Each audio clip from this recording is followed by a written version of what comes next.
तो नमस्कार, आप लोग कैसे हो। आज मैं लेके आया हूँ मेरा खूबसूरत बेबी को। देखिए मेरा खूबसूरत बेबी को। ये है मेरा बेबी प्रियंका दास।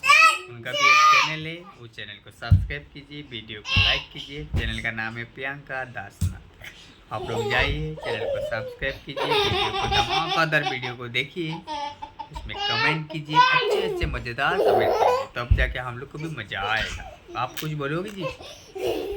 पीयू जी, उनको बोलने का नहीं आता है। एक लाइक कीजिए, एक कमेंट कीजिए, शेयर शेयर। वो देखा भाई, आजकल गूंगा भी बोलने लग गया भाई। ये क्या हो गया यार? हुआ नहीं है, इसको कट करो ये यार। तो राजनेता जैसा हो गया भाई। कुछ आता को नहीं, फिर भी लेकिन बोलता छोनी। कुछ भी बोलो। ये तो हुआ नहीं, कट करो इसको कट। क्या काट करेगा इसको? दाव से ना ऐसे ही काट दे भाई।